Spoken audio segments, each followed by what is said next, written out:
नमस्कार,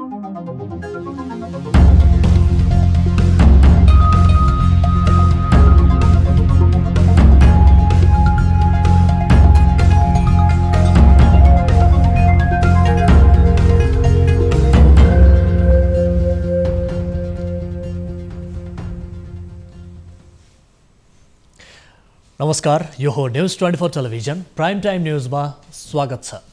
पछिल्लो समय सत्तारूढ नेकपा भित्रको आन्तरिक विवादले जटिल मोड लिएको छ। खास गरी अध्यादेश जारी तथा फिर्ता प्रकरणपछि पार्टीभित्र ओली विरुद्धको मत बलियो बन्दै गएको छ। ओलीको विकल्प खोज्न अध्यक्ष पुष्पकमल दाहाल प्रचण्ड, माधव नेपाल, झलनाथ खनाल र वामदेव गौतम समूह एकै ठाउँमा उभिएपछि यो समीकरणलाई जसरी नै भत्काउने प्रयासमा बालुवाटार जुटेको हो। यसका लागि नेपाललाई उपयोग गर्ने रणनीति अनुसार उनलाई फकाउने प्रयास भइरहेको छ। ओली कुनै पनि हालतमा हट्न तयार नहुने अवस्था र विरोधी पक्षको सक्रियताका कारण कुनै बेला नेकपाभित्र दुर्घटना हुन सक्ने चिन्ता पार्टी पङ्क्तिमा छाएको छ। यद्यपि जोड घटाउसम्म पुगेको यो विषय मत्तर हुने नदेखिएपछि सचिवालय बैठक बोलाइएको छ। यस्तै बैठकले स्थायी कमिटीको बैठक बोलाउने नबोलाउने निर्णय गरेको छ। तर नेकपा भित्रको विवाद यतिमै मत्थर हुने भने देखिँदैन। अब प्राइम टाइम न्यूजका हेडलाइन्स। नेकपा विवाद उत्कर्षमा नेताहरू गुटगत छलफलमा, तत्काल सचिवालय र स्थायी कमिटी बैठक बोलाउन सुझाव। बैठक त बोलाउने हो, तर बैठक समस्या समाधान गर्ने ढङ्गले बैठक राख्नुपर्छ भन्ने कुरा पनि त्यहाँ आयो। सरकार विरुद्ध विपक्षी दलको मोर्चा बन्दै सरकार सर्वसत्तावाद उन्मुख भएको निष्कर्ष, सांसद अपहरण गर्नेलाई कारबाहीको माग।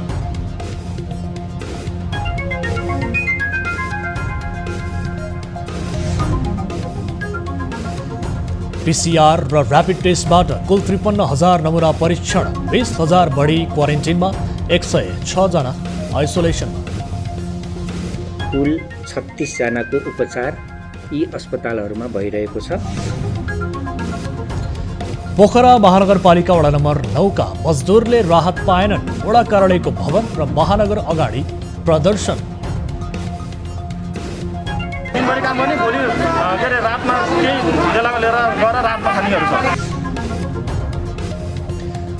र विश्वभर कोरोनाबाट 2 लाख बढीको मृत्यु, 3 लाख बढी संक्रमित। वुहानमा सबैको उपचार सकियो। इटालीमा लकडाउन खुकुलो हुँदै।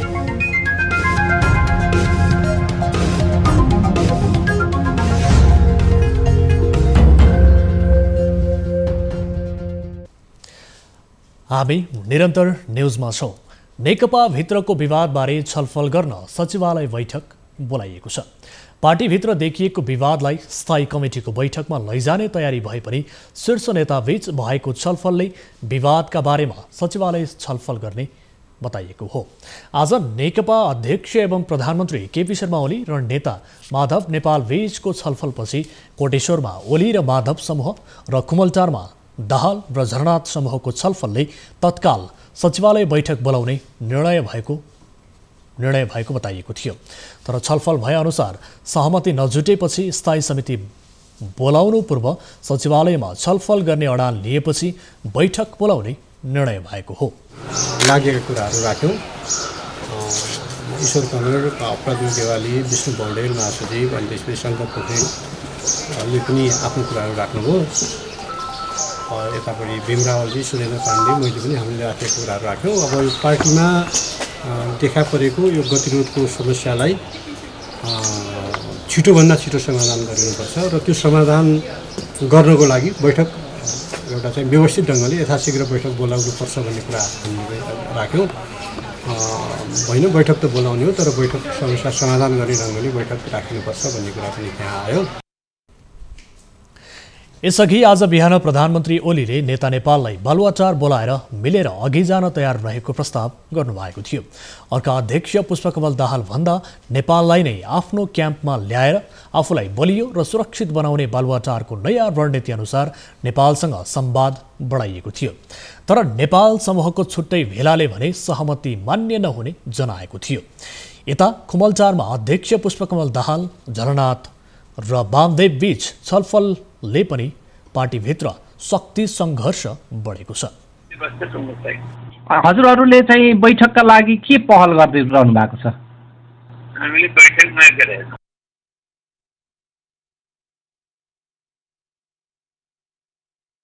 नेपाल र नेपाल समूहका 20 सदस्यले वैशाख 10 मा दुवै अध्यक्षलाई पत्र लेखेर स्थायी कमिटी बैठक बोलाउन माग गरेका थिए।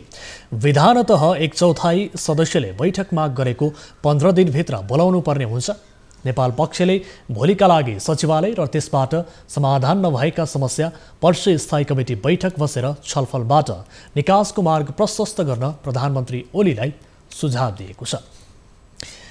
नेपाली कांग्रेसले प्रतिपक्षी दलहरूको बैठक बोलाएको छ। सरकारका पछिल्ला कदमका विरुद्ध साझा धारणा तय गर्न कांग्रेसले बैठक बोलाएको जनाएको छ। सरकारले फिर्ता गरेको अध्यादेश, राहत वितरणमा गरेको भेदभाव लगायतका विषयमा छलफल हुने कांग्रेस सहमहामन्त्री डाक्टर प्रकाश शरण महतले जानकारी दिनुभयो। अध्यादेश फिर्ता भए पनि सरकारका विवादित कामहरू अन्य पनि रहेको भन्दै राहत दुरुपयोग र अपारदर्शी रूपमा वितरण गरिएको आरोप कांग्रेसको छ। सांसद अपहरण प्रकरणमा प्रहरीले किटानी जाहेरी नलिएको विषयमा समेत छलफल हुने बताइएको छ। अध्यादेश कार्यान्वयनका क्रममा भएको सांसद अपहरणमा मुछिएकाहरूलाई छानबिन र कारबाहीको माग कांग्रेसले गर्दै आएको छ। दिउँसो 2 बजे कांग्रेस केन्द्रीय कार्यालयमा विपक्षी दलको बैठक बस्ने भएको हो। गत सोमबार सरकारले ल्याएको अध्यादेश विरुद्ध कांग्रेसले गत साता पनि संसदमा रहेका दलहरूको बैठक बोलाएको थियो। बैठकमा कांग्रेस सहित जनता समाजवादी र राष्ट्रिय प्रजातन्त्र पार्टीका शीर्ष नेता सहभागी हुने बताइएको छ। नेपालमा अहिलेसम्म पीसीआर र र्यापिड टेस्टबाट कुल 53,534 जनाको नमुना परीक्षण भएको छ। स्वास्थ्य मन्त्रालयका अनुसार अहिलेसम्म पीसीआर विधिबाट 10,471 तथा र्यापिड टेस्टबाट 43,063 जनाको नमुना परीक्षण भएको हो। स्वास्थ्य मन्त्रालयको नियमित प्रेस ब्रिफिङमा प्रवक्ता डाक्टर विकास देवकोटाले अहिले देशभर क्वारेन्टिनमा 20,195 जना रहेको जानकारी दिनुभयो। त्यसै अहिले आइसोलेसनमा उपत्यकामा 8 जना र बाहिर 98 गरी कुल 106 जना छन्। त्यस्तै अहिले देशभर पीसीआर प्रविधिबाट गरिने परीक्षण 16 स्थानबाट भइरहेको छ। कुल संक्रमितको संख्या 52 हो, जसमध्ये 16 जना निको भई घर फर्किसक्नु भएको छ भने हाल धनगढीमा 1 जना, वीरगञ्जमा हिजो थप 2 जना सहित जम्मा 3 जना, भरतपुरमा 1 जना र विराटनगरमा हिजो थप 1 जना सहित जम्मा 31 जना गरी कुल 36 जनाको उपचार यी अस्पतालहरूमा भइरहेको छ।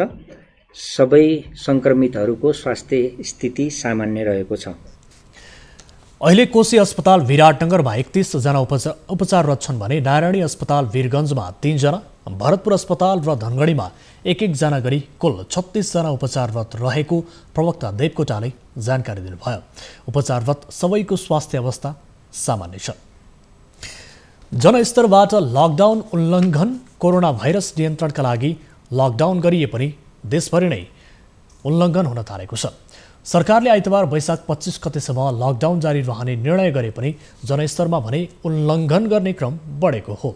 विराटनगरबाट उद्धार गरिएका केही व्यक्तिहरू नागढुङ्गामा अलपत्र परेका छन्। विराटनगरबाट आएका गाडीहरू प्रहरीले उपत्यका प्रवेश गर्न नदिएपछि उनीहरू नागढुङ्गामै अलपत्र परेका हुन्। विराटनगर महानगरपालिकाले विभिन्न 7वटा गाडीमा राखेर 100 भन्दा बढी नागरिकलाई काठमाडौँ पठाएको थियो। यसैगरी रतुवामाई गाउँपालिकाले पनि आफ्ना नागरिकहरूलाई लैजान पठाएको गाडीमा आएकाहरूको पनि अलपत्र अवस्थामा रहेका छन्। गाउँपालिकाले काठमाडौँ जान लागेको गाडी खाली नै भएकाले आफूहरूलाई त्यसैमा जान भनेपछि नागढुङ्गामा प्रहरीले रोकेको थियो। तर अपराह्न सडकमा अलपत्र देखिएका उनीहरूलाई 9 घण्टापछि छाडिएको छ। विराटनगर महानगरपालिकाले बस रिजर्भ गरेर पठाएका सहित 60 जना यात्रु बिहान 9 बजेदेखि प्रहरीले नागढुङ्गामा रोकेर राखेको थियो। सरकारले अलपत्र परेका यात्रु ओसार पसारमा रोक लगाएको छ। उपत्यका सहित विभिन्न जिल्लाबाट स्थायी थाथलो जाने यात्रुलाई स्थानीय तहबाट गरिँदै आएको उद्धार अर्को व्यवस्था नभएसम्मका लागि रोक लगाएको हो। गृह मन्त्रालयले 77वटै जिल्ला प्रशासन कार्यालयलाई परिपत्र गर्दै अत्यावश्यकीय सेवा बाहेकका सवारी साधन सञ्चालन तथा यात्रु ओसार पसारलाई पूर्ण रूपमा रोक लगाउन सोमबार परिपत्र गरेको हो। गृह मन्त्रालयका सहप्रवक्ता उमाकान्त अधिकारीले जुनसुकै हालतमा लकडाउनलाई कडाइका साथ लागू गर्न निर्देशन आएको र सोही अनुसारको व्यवस्था मिलाउन सुरक्षा निकाय र जिल्ला प्रशासन कार्यालयहरूलाई निर्देशन दिइएको बताइएको छ। पूर्व स्वास्थ्य राज्यमन्त्री समेत रहेका समाजवादी पार्टीका सांसद डाक्टर सुरेन्द्र यादवको अपहरण प्रकरणमा मुछिएकाहरू विरुद्धको किटानी जाहेरी कानुन अनुसार दर्ता गर्न निर्देशन भएको छ। प्रहरी प्रवक्ता डीआईजी निरज शाहीले कानुन अनुसार जाहेरी दर्ता गर्न निर्देशन दिनुभएको हो। दर्ता गर्न नमाने त्यसको पनि कानुनी बाटो खुला रहने बताइएको छ। सत्तारूढ नेकपाका सांसदद्वय महेश बस्नेत, किशन श्रेष्ठ र पूर्व प्रहरी महानिरीक्षक सर्वेन्द्र खनालले जबरजस्ती बुधबार राति डाक्टर यादवलाई काठमाडौँ ल्याएको आरोप छ। यसअघि आइतबार प्रहरी परिषद टेकुले सांसद डाक्टर यादवको अपहरण प्रकरणमा किटानी जाहेरी लिन मानेको थिएन। डाक्टर सुरेन्द्र यादवलाई अपहरण गरिएको भन्दै समाजवादी पार्टी र राष्ट्रिय जनता पार्टीका नेताहरू प्रहरीमा मुद्दा दर्ता गराउन प्रहरी परिसर टेकु पुगेका थिए। तर प्रहरीले जाहेरी लिन नमानेको र महोत्तरी जान भनेपछि प्रहरी र नेताहरू बीचको चर्काचर्की भएको थियो। सोही विवादमा प्रहरी प्रवक्ता शाहीले मुद्दा दर्ता गर्न निर्देशन दिनुभएको थियो। पोखरा महानगरपालिका वडा नम्बर 9 स्थित कृष्ण टोलका स्थानीयले आफूहरूले राहत नपाएको भन्दै वडा कार्यालयको भवन तथा महानगरपालिकाको कार्यालय अगाडि प्रदर्शन गरेका छन्। लकडाउनको समयमा दैनिक ज्यालादारी गरेर खाने परिवारलाई सरकारले दिएको राहतमा आफूहरू नपरेको भन्दै उनीहरूले आक्रोश व्यक्त गरेका छन्। एक रिपोर्ट। पोखरा महानगरपालिकाको वडा नम्बर 9 स्थित कृष्ण टोलका 130 भन्दा बढी दैनिक ज्यालादारी गरेर खाने मजदुर परिवारले सरकारी राहतको माग गरेर वडामा नामावली टिपाए। उनीहरू मध्ये जम्मा 56 परिवारलाई मात्र राहतको प्याकेज वितरण गरियो। लामो समय लकडाउन भएको र दैनिक मजदुरी गरेर खाने परिवारलाई राहत नदिइनु महानगरपालिका र वडाको राजनैतिक पूर्वाग्रह रहेको उनीहरूको आरोप छ। राहत नपाएका परिवारहरूले वडा कार्यालयमा तालाबन्दी गर्दै नाराबाजी गरेर विरोध जनाउने तथा वडा कार्यालय र महानगरपालिका अगाडि विरोध गर्दै लकडाउनको उल्लङ्घन पनि गरेका छन्। यस्तै राहतमा कंजुसी गर्दा गुजारा चलाउन नै गाह्रो हुने भन्दै उनीहरूले आक्रोश पोखेका छन्। आज दिनभरि काम गर्ने, भोलि रातमा केही बेलामा लिएर गएर रातमा खानेहरू छ। तपाईँको बारम्बार यत्रो तपाईँको हामी यसरी हाम्रो चाहना पनि होइन कि त्यति दिनसम्म हाम्रो यी जनताहरूले धैर्य गरेर बसेको आज म यत्रो भिडमा मेरो यो भएर जनताहरू अब चुप लाएर बस्नेवाला छैन। नेताहरू 4 महिनाको खाली छ। यो पक्षपात भयो हाम्रो है। पक्षपात भयो नि हिसाबले हामीले चाहिँ पाएको छैन। हामीले कोही पनि पाएको पनि छैन। पाएको पनि पक्षपात भएको छ। कहिले नयाँ बजारमा दिएको छ, कहिले कहिले अब नागडुङमा दिएको छ। त्यो कहिले कहिले आफ्नो मान्छे तानेर पनि लगेर दिएको छ होइन। हामीले चाहिँ स्पष्ट हामीले नपाएको पाउँदै नपाएको मान्छे पनि छ यहाँ है। वडा नम्बर 9 मा करिब 1945 जनालाई राहतको माग गरिएको थियो, जसअनुसार 292 परिवारलाई फुल प्याकेज तथा 296 परिवारलाई हाफ प्याकेज राहत वितरण भएको छ। वडामा सरकारले करिब 688 जनालाई राहत वितरण गरिसकेको दाबी गरेको छ। त्यस्तै वडामा सांसद बिन्दु कुमार थापाले पनि करिब 115 परिवारलाई राहत वितरण गरेको बताएका छन्। यसरी सांसदले पनि राहत वितरण गरेको र सरकारले पनि राहत वितरण गरेको एकै टोलका 150 परिवार राहतबाट वञ्चित छन् भने सरकारी राहत र सांसदको राहत कहाँ गयो भन्ने प्रश्न उठ्न थालेको छ। कास्कीबाट टिभी जर्नलिस्ट उत्तम पौडेल र राजेन्द्र अधिकारीको रिपोर्ट। प्रदेश 1 मा कोरोना भाइरस संक्रमितको संख्या बढेपछि प्रदेश राजधानी विराटनगरमा रोबोट निर्माण गरिएको छ। यो रोबोटले कोशी अस्पताल कोभिड-19 उपचार केन्द्रमा उपचार गराइरहेका संक्रमितलाई खाना पुर्याउन र औषधि छर्कने काम गर्नेछ। एक रिपोर्ट। रिमोट कन्ट्रोलको सहयोगले सञ्चालन हुने रोबोटमा क्यामेरा जडान गरिएको छ। विराटनगर महानगरपालिकाको सहयोगमा 7 दिन लगाएर 7 जना विद्यार्थीको समूहले तयार गरेको यो रोबोट 50,000 रुपैयाँ खर्चमा बनाइएको हो। सो रोबोट विराटनगर स्थित कोरोना विशेष उपचार केन्द्रमा प्रयोगमा ल्याइने बताइएको छ। कोभिड-19 कोरोनाको महामारीमा चाहिँ केही सजिलो होस्, डाक्टरहरूलाई खाना पुर्याउन, महामारीबाट बस्नलाई केही हद सजिलो होस् र त्यो बिरामीहरू बसेको ठाउँ चाहिँ डिसइन्फेक्ट गरियोस्, अटो डिसइन्फेक्ट होस् भनेर चाहिँ हामीले बनाएको।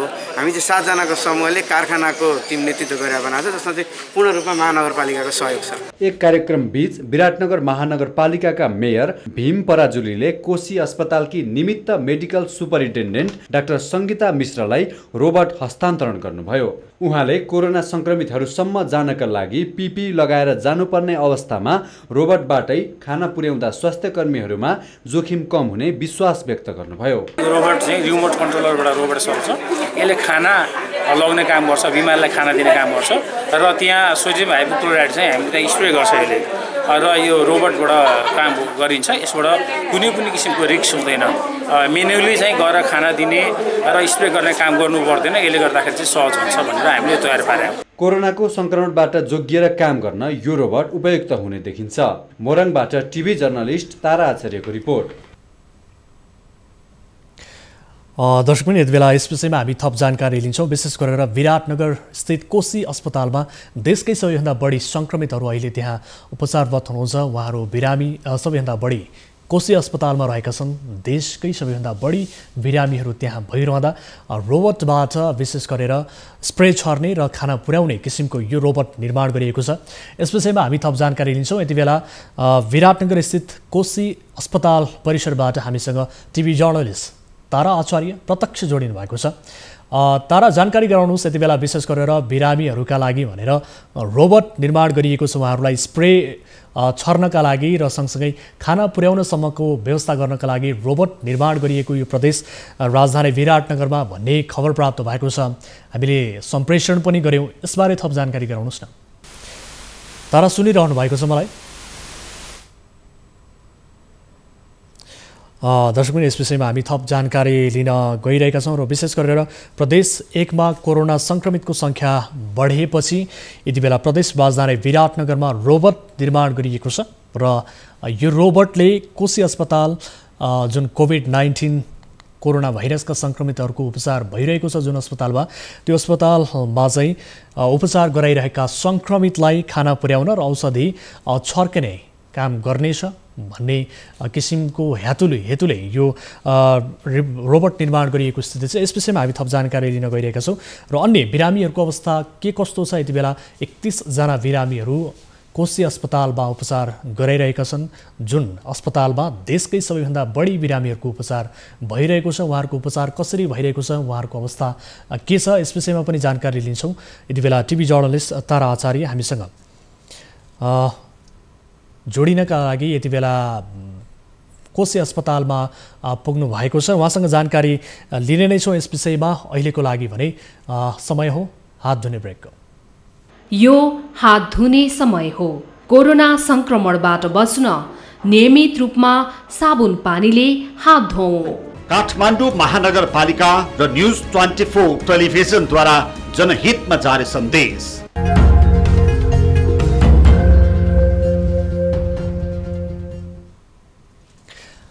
हामी निरन्तर न्युजमा छौँ।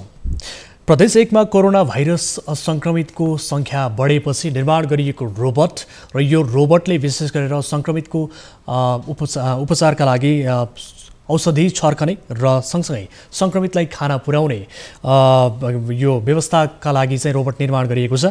यति बेला यो रोबोट कोशी अस्पताललाई हस्तान्तरण पनि गरिएको छ र यस विषयमा हामी जानकारी लिन्छौँ र विशेष गरेर रोबोटले कसरी चाहिँ काम गरिरहेको छ र सँगसँगै अन्य बिरामीहरूको अवस्था कस्तो छ, यस विषयमा थप जानकारी लिन्छौँ। र यति बेला कोशी अस्पताल परिसरबाट टिभी जर्नलिस्ट तारा आचार्य हामीसँग प्रत्यक्ष सम्पर्कमा हुनुहुन्छ। तारा, जानकारी गराउनुहोस्, आज भर्खरै मात्र अब कोशी अस्पताललाई चाहिँ एउटा रोबोट निर्माण गरेर हस्तान्तरण गरिएको छ जसले सङ्क्रमितलाई खाना पुर्याउन र औषधि छर्कने काम गर्ने भनेर भनिएको छ।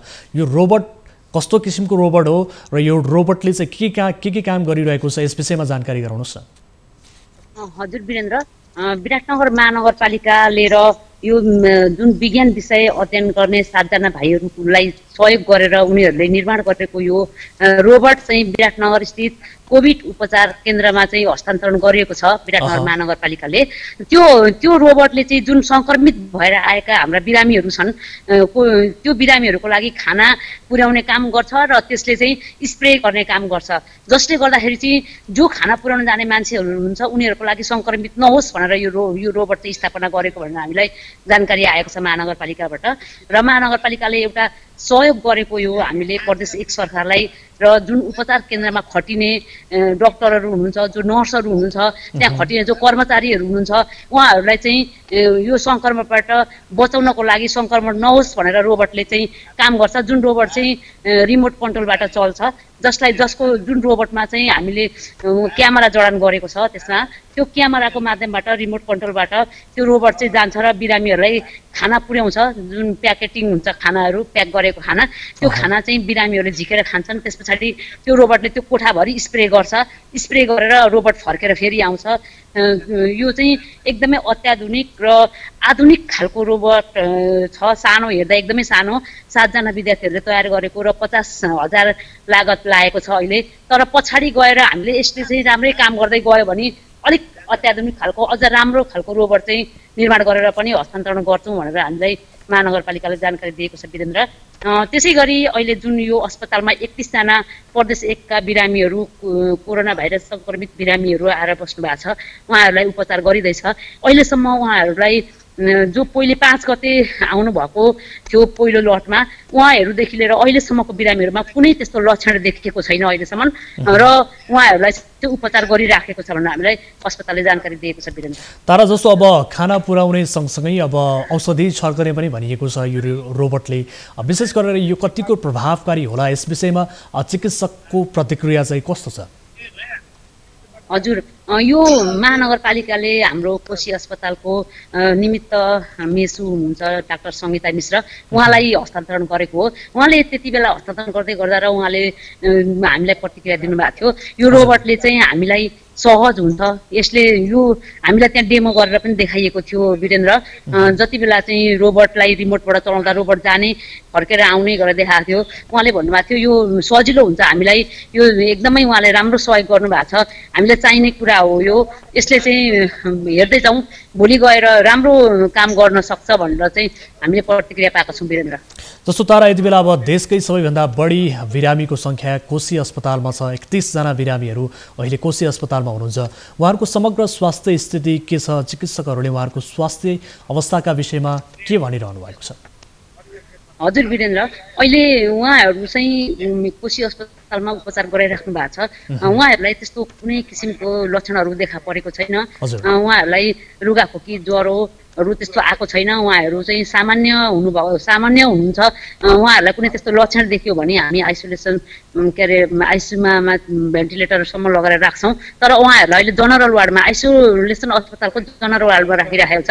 उहाँहरूलाई त्यस्तो कुनै किसिमको चाहिँ लक्षणहरू देखा परेको छैन, सामान्य हुनुहुन्छ भनेर हामीलाई जानकारी आएको छ वीरेन्द्र। तारा, जस्तो अब नियमित स्वास्थ्य मन्त्रालयको प्रेस ब्रिफिङमा पनि डाक्टर विकास देवकोटाले चाहिँ उहाँहरूको स्वास्थ्य अवस्था सामान्य रहेको भन्ने जानकारी दिनुभएको छ।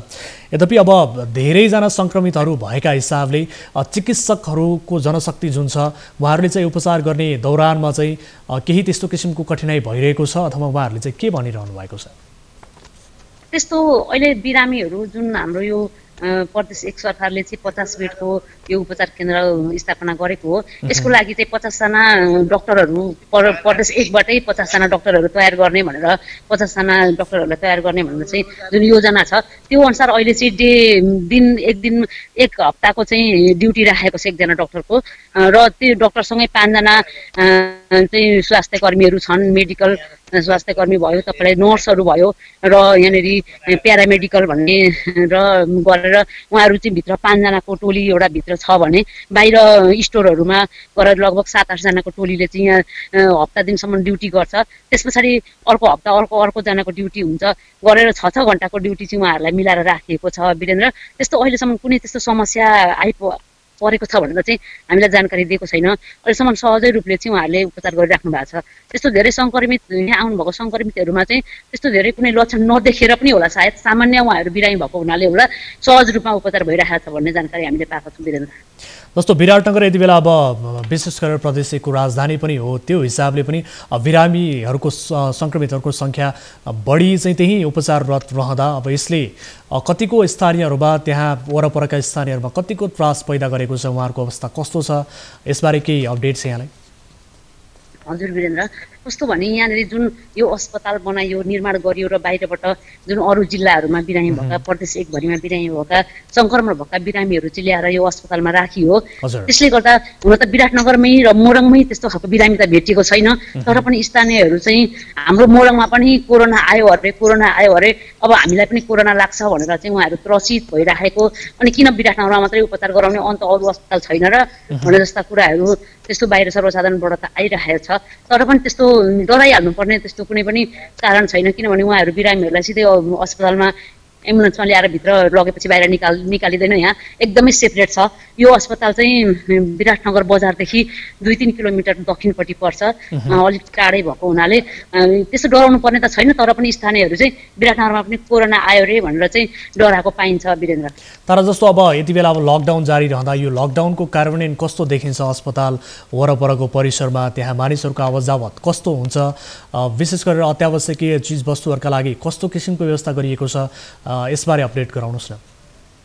हजुर वीरेन्द्र, अब यो कोरोना अस्पतालमा त मान्छेहरू आउने कुरा भएन, तर पनि सर्वसाधारणहरू सामान्य कोशी अस्पतालमा कुनै प्राइभेट अस्पतालहरूमा आउने अलिकति क्रम बढेको छ। अहिले प्राइभेट अस्पतालहरूमा त खासै मान्छेहरू त्यति आइसकेका छैनन्, तर कोशी अस्पतालले चाहिँ जुन लकडाउन भएको 1 हप्तासम्म त उसले उपचार गरेन, त्यस पछाडि चाहिँ ओबिटीहरू सञ्चालन गरेपछि अहिले दैनिक 2500 मान्छे आउँथे भने अहिले 300 देखि 500सम्म मान्छे आउँछन् भनेर कोशी अस्पतालले हामीलाई जानकारी दिएको छ, जुनमा चाहिँ सर्वसाधारणहरू सामान्य बिरामीहरू भएका मान्छेहरू आउँछन्।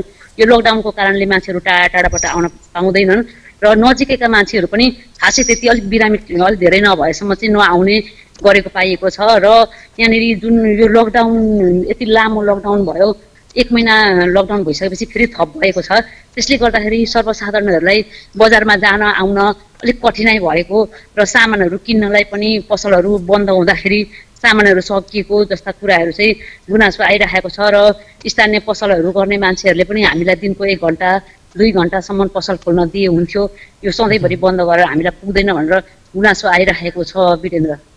हुन्छ तारा, जानकारीका लागि धन्यवाद। यहाँसँग हामी अपडेटमा रहिरहनेछौँ, सम्पर्कमा रहिरहनेछौँ।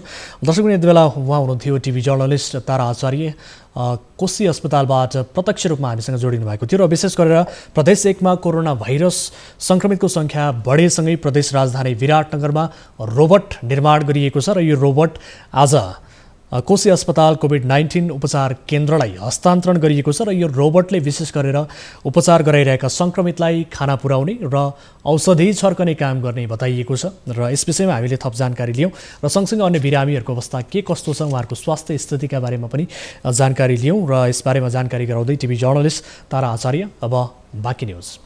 सरकारले पूर्वाधार बिना वीरगञ्ज स्थित नारायणी अस्पताललाई कोरोना अस्पताल घोषणा गर्यो। अहिले सीमित स्रोत साधनकै भरमा चिकित्सकहरूले प्रदेश 2 का कोरोना सङ्क्रमित बिरामीको उपचार गरिरहेका छन्।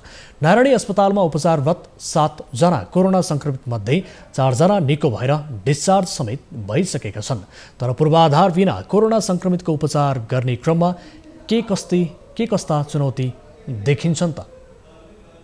वीरगञ्ज स्थित नारायणी अस्पताल, जसलाई पूर्वाधार बिना कोरोना अस्पताल घोषणा गरियो, कोरोना भाइरसको महामारी फैलिरहेको अवस्थामा वीरगञ्जमा कोरोना भाइरसको उपचार गर्ने अस्पताल नभएको कारण तत्कालकै लागि भए पनि नारायणी अस्पताललाई कोरोना अस्पताल घोषणा गरियो र यसमा कोरोनाका बिरामीहरूलाई उपचार गर्नको लागि पठाइयो। तर के यहाँ कसरी उपचार भइरहेको छ त कोरोनाका बिरामीहरूलाई? र यहाँबाट पूर्वाधार नभए पनि 4 जना 7 जनामध्ये 4 जना पूर्ण रूपमा निको भएर यहाँबाट डिस्चार्ज पनि भइसकेको अवस्था छ। कसरी उपचार भइरहेको छ त पूर्वाधार बिना यहाँको कोरोना बिरामीहरूलाई? हामी कोरोना सङ्क्रमणका बिरामीहरूमा खटिएका डाक्टर निरज सिंहसँग कुराकानी गर्छौँ। यहाँ न्युज24 स्वागत छ। धन्यवाद। अहिले जुन यहाँ कोरोनाको उपचार भइरहेको छ, 4 जना डिस्चार्ज पनि भइसक्यो, 3 जना आइडिया छ, कस्तो चुनौती छ यहाँ? चुनौती त चुनौती नै छ, किनभने अहिलेसम्म आएका बिरामीहरूमा खासै धेरै गम्भीर लक्षण नभएका हुनाले हामीले अहिले उपचार गरिरहेछौँ। तर भोलि केही गरी गम्भीर लक्षण देखिएको खण्डमा अलिक गाह्रो अवश्य पनि हुनेछ।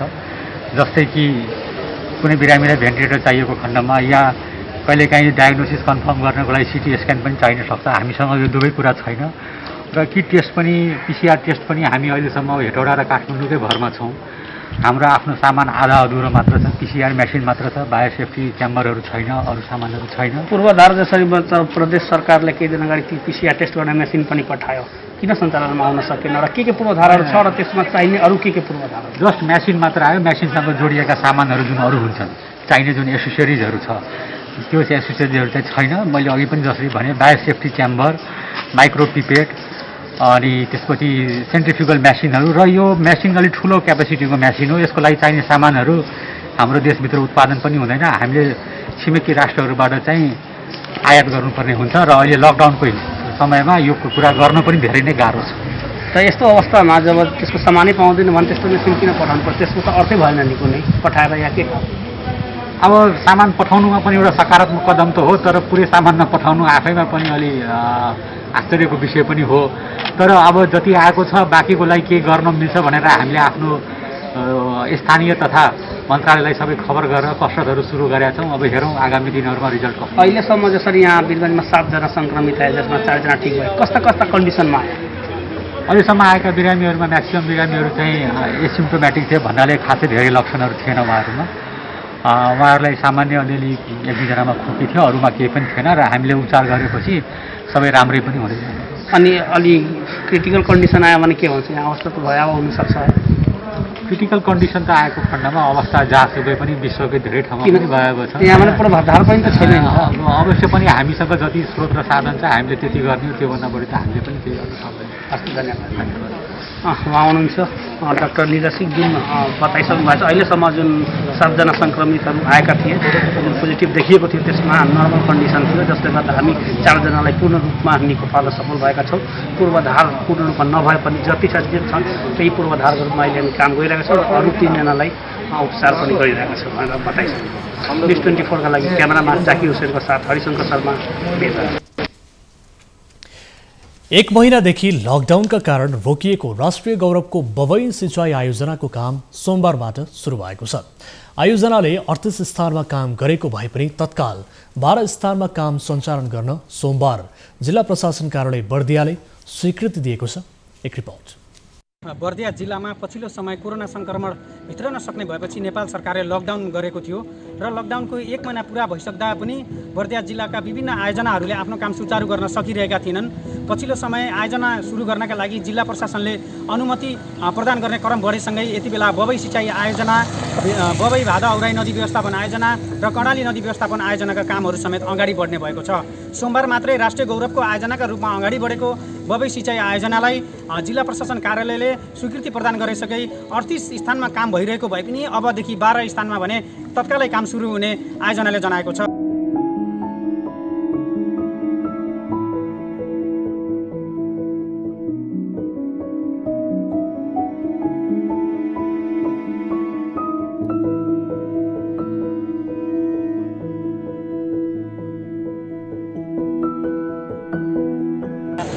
नेपाल सरकारले राष्ट्रिय गौरवमा सिँचाइ आयोजना हो, बबई सिँचाइ आयोजना। यसमा हामीले द्रुत गतिमा काम गरेर लक्ष्य प्राप्त गर्नुपर्ने अवस्था छ। सोही अनुसार हामीले काम गर्ने ठाउँ जहाँ जहाँ सहज वातावरण भएको छ अहिलेको अवस्थामा विषम परिस्थितिमा पनि काम गर्नको लागि हामीले जिल्ला प्रशासन कार्यालयबाट अनुमति मागेका छौँ र अहिलेसम्म हाम्रो 38 ठाउँमा काम भइरहेको अवस्थामध्ये हामीले 12 ठाउँको अनुमति मागिसकेका छौँ। आजसम्म जति हामीले अनुमति मागेका छौँ त्यो चाहिँ दिनुभएको छ र हामी सहज परिस्थिति र वातावरण बन्दै गयो भने अरू ठाउँको पनि अनुमति लिएर काम चाहिँ द्रुत रूपमा अगाडि बढाउने कोसिस गर्दैछौँ।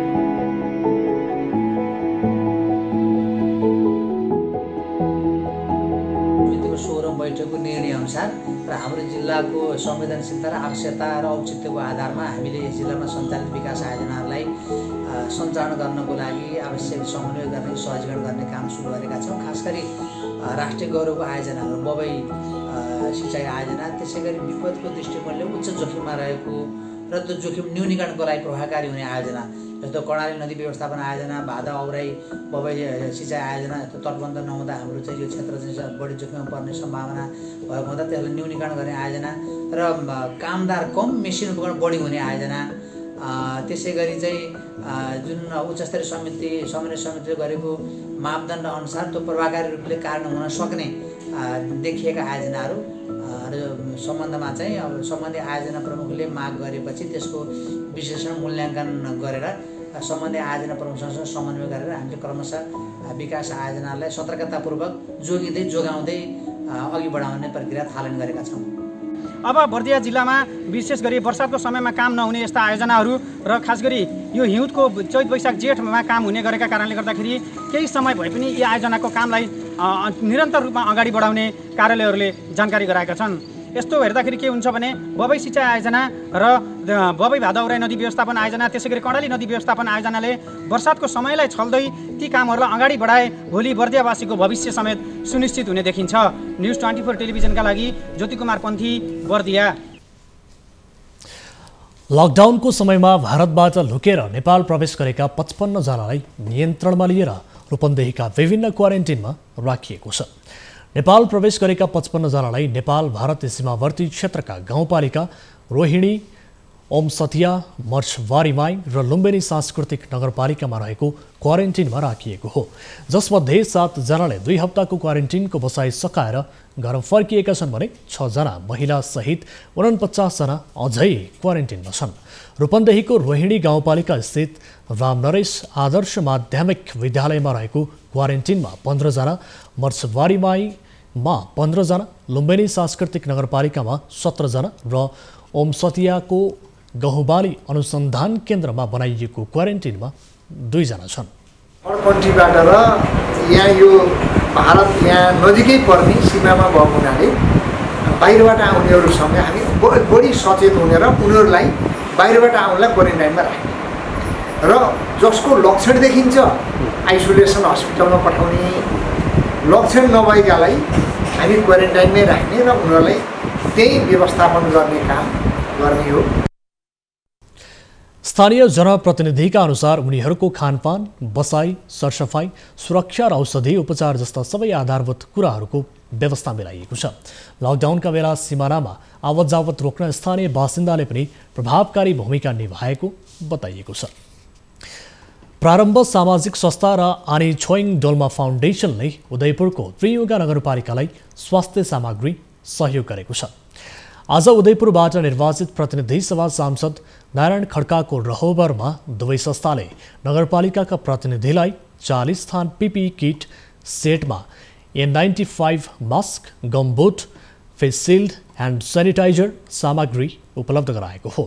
प्रारम्भ र डोल्मा फाउन्डेसनको सहयोगले उदयपुरमा संक्रमितको उपचार गर्न सहयोग मिल्ने सांसद खड्काले विश्वास व्यक्त गर्नुभयो। त्यहाँको वरिपरिका बासिन्दाहरू बडो त्रसित भएर बस्नुभएको छ। हाम्रो परीक्षा नै भएन, हाम्रो के हुने हो, हामी एकदम आतङ्कित भएका छौँ भनेर भनिराख्नुहुन्छ मलाई। त्यस कारण यस्तो क्रिटिकल अवस्थामा समाजसेवी संस्थाहरूबाट यो जुन आज हामीले यो बडो उपयोगी छ हाम्रो फ्यामिलीको लागि उदयपुरवासीको तर्फबाट चाहिँ प्रारम्भ र अनि चाहिँ डोल्मा संस्था दुवैलाई उदयपुरवासीहरूको हार्दिक धन्यवाद दिन चाहन्छु।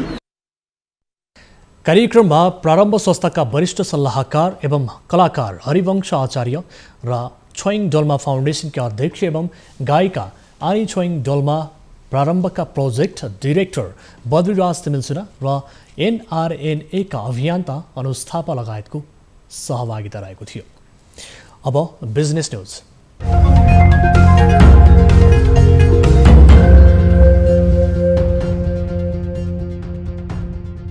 नेपाल स्टक एक्सचेन्ज नेप्सेले लकडाउन अवधिभर शेयर बजार बन्द गर्ने निर्णय गरेको छ। लकडाउन सुरु भएसँगै बन्द भएको शेयर बजार पछिल्लो समय भने खोल्ने तर्खर गरिएको थियो। लगानीकर्ता र बजारका अन्य सरकारवालाहरूले यो समयमा बजार खोल्नु उचित नहुने तर्क दिँदै आएका थिए। यता नियामक निकाय नेपाल धितोपत्र बोर्डले अनलाइन मार्फत बजार खुल्ने बताए तापनि बुधबार न्युज 24 टेलिभिजनको कार्यक्रम लकटकमा बोल्दै अध्यक्ष भीष्मराज ढुङ्गानाले अनलाइन उपयुक्त नभएको स्वीकार गर्नु भएको थियो। हामी कहाँ अनलाइन भने पनि वास्तवमा सम्पूर्ण कुराहरू अनलाइनमा कारोबार गर्न सकिने अवस्था रहेको छैन। त्यसैले गर्दाखेरि नै हामीलाई समस्या परेको हो। नभएदेखि हामी यदि अन्य मुलुकको जस्तै सबै फुल्ली इन्टिग्रेटेड सिस्टम र चाहिँ सबै चाहिँ अनलाइन पूर्ण स्वचालित चाहिँ प्रोग्रामहरूबाट यो चाहिँ कारोबार हुने भएको भएदेखि हामी पनि बन्द गर्ने थियौँ न होला। धितोपत्र सूचीकरण तथा कारोबार नियमावली 2075 को दफा 21 मा प्राकृतिक प्रकोप, राष्ट्रिय संकट वा काबू बाहिरको परिस्थिति आइपरेमा धितोपत्र बजारले धितोपत्र बोर्डलाई जानकारी दिई कारोबार प्रणालीको सञ्चालन निश्चित समयका लागि स्थगन गर्न सक्ने व्यवस्था समेत गरेको छ।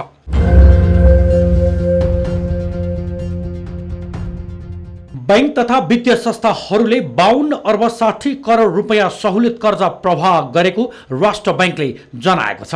यस्तो कर्जा गत फागुन मसान्तसम्ममा 27,503 ऋणीहरूलाई बैंक तथा वित्तीय संस्थाले प्रवाह गरेको राष्ट्र बैंकले जनाएको हो। यसमध्ये 22,691 ऋणीहरूलाई 49 अर्ब 53 करोड रुपैयाँ बराबरको व्यावसायिक कृषि तथा पशुपक्षी कर्जा प्रवाह गरिएको छ। सहुलियतपूर्ण कर्जाका लागि ब्याज अनुदान सम्बन्धी एकीकृत कार्यविधि 2075 बमोजिम यो रकम प्रवाह भएको हो। ग्रामीण क्षेत्रमा रोजगारी सृजना गर्नदेखि बढ्दो आयात प्रतिस्थापनमा समेत सघाउ पुग्ने भनेर सरकारले सहुलियत कर्जा योजना अघि सारेको हो, जसमा शिक्षित युवा, स्वरोजगार, विदेशबाट फर्केका युवा, परियोजना, महिला उद्यमशीलता, दलित समुदाय व्यवसाय विकासमा यस्तो कर्जा दिइने गरिएको छ। यसैगरी उच्च र प्राविधिक तथा व्यावसायिक शिक्षा, भूकम्प पीडितको निजी आवास निर्माण एवं व्यावसायिक कृषि तथा पशुपक्षी जस्ता क्षेत्रमा पनि कर्जा दिइने गरिएको छ। तर यो अझै प्रभावकारी रूपमा कार्यान्वयनमा भने आउन सकेको छैन।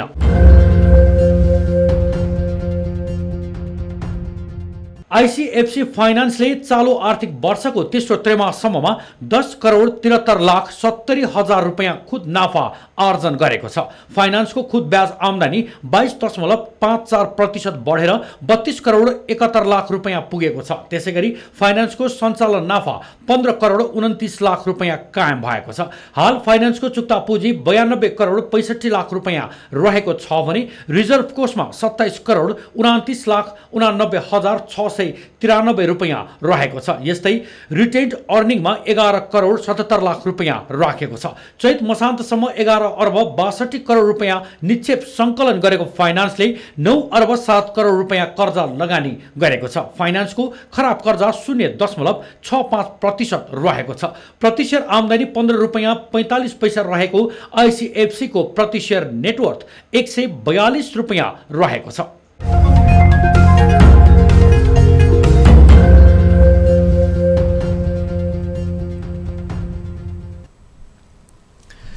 न्युजहरू अझै बाँकी छन्, अब समय हो हात धुने ब्रेकको।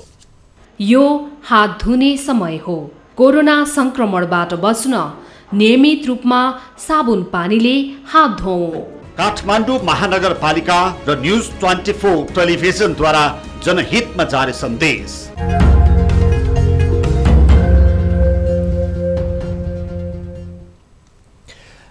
हामी निरन्तर न्युजमा छौँ। अब स्पोर्ट्स न्युज।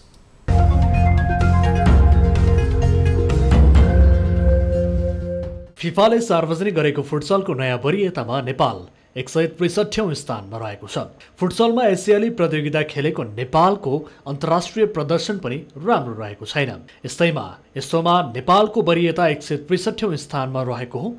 सन् 2017बाट औपचारिक रूपमा फुटसल प्रतियोगिता खेल्न सुरु गरेको नेपालले इरानमा भएको एएफसी फुटसल च्याम्पियनसिप खेलेको थियो।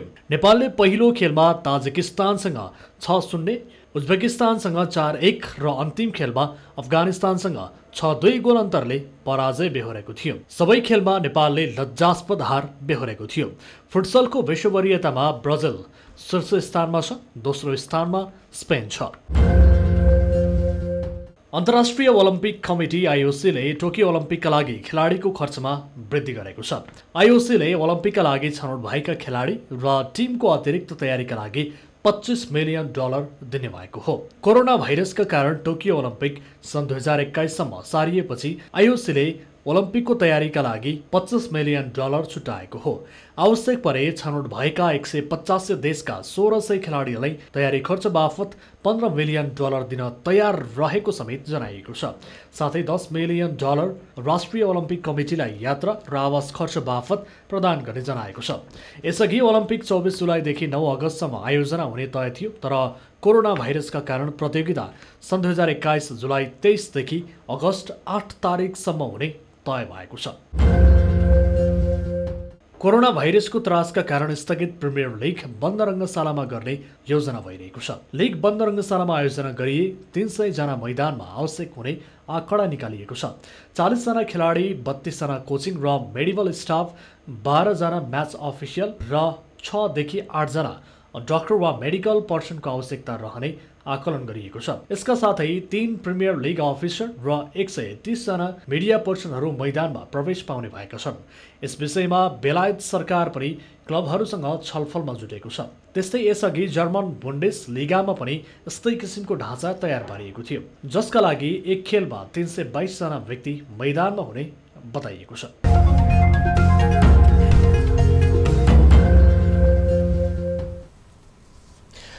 अब इन्टरनेसनल न्यूज।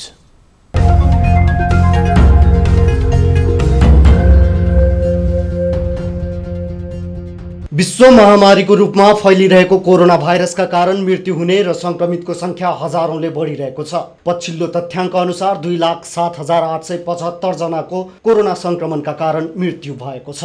संक्रमितको संख्या भने 30,12,387 पुगेको छ। संक्रमित मध्ये 8,88,073 जना उपचारपछि निको भएका छन्। कोरोनाका कारण सबैभन्दा बढी आक्रान्त बनेको अमेरिकामा 9,87,029 जना संक्रमित हुँदा 55,413 जनाको मृत्यु भएको छ। युरोपमा कोरोनाबाट बढी प्रभावित बनेका इटाली, स्पेन, फ्रान्स, जर्मनीमा कोरोना संक्रमणको गति कम भएको छ। यी मुलुकहरूले लकडाउन पनि खुकुलो पार्दै लगेका छन्। स्पेनमा 2,26,629 जना कोरोना संक्रमित हुँदा 23,190 जनाको मृत्यु भएको छ। त्यसै गरी इटालीमा संक्रमितको संख्या 1,97,675 पुग्दा मृतकको संख्या 26,444 पुगेको छ। फ्रान्समा 1,62,100 जना संक्रमित छन् भने 22,856 जनाको मृत्यु भएको छ। उता जर्मनीमा 1,57,770 जना संक्रमित भएका छन्। मृतकको संख्या 5,976 पुगेको छ। बेलायतमा 1,52,840 जना संक्रमित हुँदा 20,732 जनाको मृत्यु भएको छ। भारतमा 27,890 जना संक्रमित हुँदा 881 जनाको मृत्यु भएको छ। त्यसै गरी पाकिस्तानमा संक्रमितको संख्या 13,328 पुग्दा 281 जनाको मृत्यु भएको छ।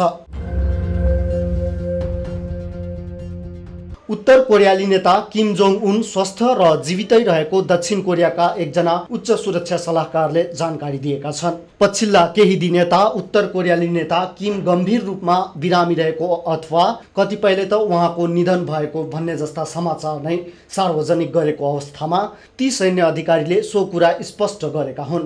दक्षिण कोरियाका राष्ट्रपति मुन जाए इनका प्रमुख सुरक्षा सल्लाहकार मुन चुन इनले सोमबार सो जानकारी दिए। उनले भनेका छन्, हाम्रो सरकारको सूचना बलियो छ, उहाँ स्वस्थ र जीवितै हुनुहुन्छ। उनले अमेरिकी टेलिभिजन CNN सँगको अन्तर्वार्ताका क्रममा सो जानकारी गराएका हुन्। उत्तर कोरियाली नेता किम त्यहाँको पूर्वी भूभागमा रहेको बान्सन रिसोर्टमा अप्रिल 13 देखि बसेको जानकारी दक्षिण कोरियाली सरकारले पाएको जानकारी उनले सो टिभीलाई बताए। यही अप्रिल 15 उत्तर कोरियाको एक महत्त्वपूर्ण कार्यक्रममा उनको उपस्थिति नदेखेपछि विभिन्न देशका मिडिया तथा व्यक्तिले केहीले उहाँ गम्भीर बिरामी रहेको त केहीले उहाँको निधन नै भइसकेको समाचार बाहिर ल्याएका थिए। कोरोना भाइरसको महामारीसँग लडिरहेका देशहरूलाई विश्व स्वास्थ्य संगठनले चेतावनी दिएको छ। विश्व स्वास्थ्य संगठनका अनुसार कोरोना भाइरस कोभिड-19 का कारण सार्वजनिक स्वास्थ्य तन्त्र पब्लिक हेल्थ सिस्टममा गम्भीर दबाव आएसँगै विश्वभरि नै मलेरिया तथा पोलियो जस्ता अन्य स्वास्थ्य स्थितिमा ध्यान दिनुपर्ने आवश्यकता रहेको WHO ले बताएको छ। विश्व स्वास्थ्य संगठनले आफ्नो दैनिक कोरोना भाइरस सिचुएसन रिपोर्टमा पब्लिक हेल्थ सिस्टम कोरोना भाइरसको महामारीका कारण गम्भीर रूपमा व्यस्त भएकोले विश्वले अन्य स्वास्थ्य स्थितिमा ध्यान केन्द्रित गर्नुपर्ने आवश्यकता रहेको बताएको छ। साथै रिपोर्टमा मलेरिया तथा पोलियोमाइलाइटिस जस्ता रोग विरुद्ध पनि काम गर्नुपर्ने बताएको हो। कोरोना भाइरसबाट अति प्रभावित युरोप अब बिस्तारै लकडाउन हटाउन लागेको छ। डब्ल्युएचओले कोरोना भाइरसको महामारी सकि नसकेको भन्दै सारा विश्वलाई लकडाउन खोल्न हतार नगर्न यस अगाडि नै सुझाइसकेको छ। 11 मार्चमा डब्ल्युएचओले कोरोना भाइरसलाई महामारी घोषित गरेको थियो।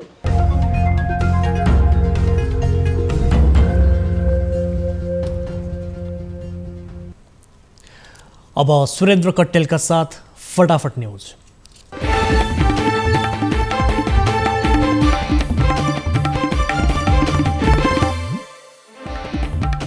सत्तारूढ नेकपाभित्रको विवाद उत्कर्षमा गुटगत छलफलमा नेताहरू स्थायी समिति टार्न ओलीको दाउ अल्पमतमा पार्ने नेपाल पक्षको रणनीति। जथाभावी पास वितरण नगर्न प्रशासनलाई गृहको निर्देशन। सिडिओको अनुगमन। विराटनगरबाट काठमाडौँ आएका यात्रुलाई आजै फर्काइने। काङ्ग्रेसले बोलायो प्रतिपक्षी दलहरूको बैठक। सरकारका पछिल्ला कदमका विरुद्ध साझा धारणा तयार गर्ने। पीसीआर र र्यापिड टेस्टमा कुल 53,000 को नमुना परीक्षण। 20,000 बढी क्वारेन्टिनमा। 106 जना आइसोलेसनमा। धितोपत्र बजारमा न्युज 24 टेलिभिजनको समाचार प्रभाव। खुल्ने तयारीमा रहेको शेयर बजार। लकडाउन अवधिभर नखोल्ने नेप्सेको निर्णय। बैंक तथा वित्तीय संस्थाहरूद्वारा 52 अर्ब 60 करोड रुपियाँ बराबरको सहुलियत कर्जा प्रभाव। फागुन मसान्तसम्ममा 27,503 ऋणी लाभान्वित।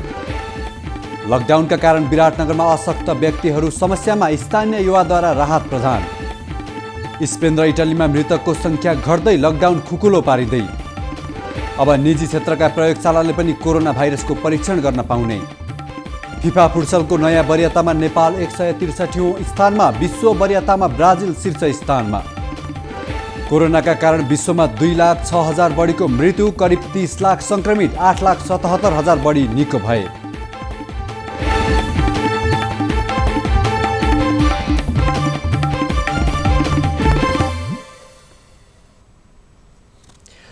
अब प्राइम टाइम न्यूज सक्नु अघि हेडलाइन्स पुनः एकपटक। नेकपा विवाद उत्कर्षमा नेताहरू गुटगत छलफलमा। तत्काल सचिवालय र स्थायी कमिटी बैठक बोलाउन सुझाव। बैठक त बोलाउने हो, तर बैठक समस्या समाधान गर्ने ढङ्गले बैठक राख्नुपर्छ भन्ने कुरा पनि त्यहाँ आयो। सरकार विरुद्ध विपक्षी दलको मोर्चाबन्दी। सरकार सर्वसत्तावाद उन्मुख भएको निष्कर्ष। सांसद अपहरण गर्नेलाई कारबाहीको माग।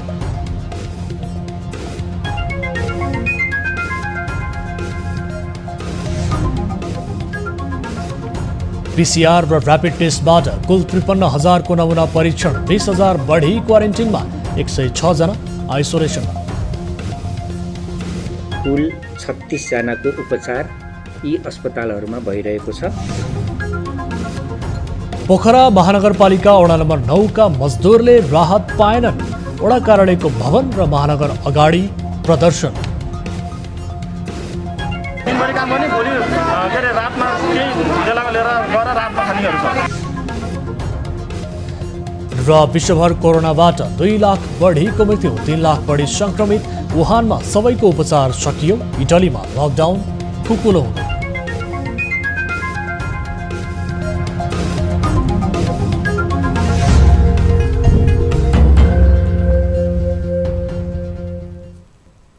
प्राइम टाइम न्यूज अहिलेलाई यति नै। ज्यादा जाँदै ताली र गालीका लागि हाम्रो प्रश्न। समाजवादी पार्टीका नेता अपहरणको जाहेरी काठमाडौँमा नलिने नेपाल प्रहरीको व्यवहारलाई ताली दिनुहुन्छ कि गाली? हाम्रो पात्रोको एप मार्फत भोट गर्न सक्नुहुनेछ। थप न्यूजका लागि हाम्रो वेबसाइट www.news24nepal.com हेर्नुहोला। साथै हामीलाई फेसबुक, ट्विटर र युट्युबमा पनि फलो गर्न सक्नुहुनेछ। यस्तै मोबाइल, भाइबर र इमेलबाट न्युज 24 को हेल्प डेस्कमा कुनै समस्या र गुनासो छ भने टिपाउन सक्नुहुनेछ। हामी निरन्तर न्युजमा छौँ। नमस्ते।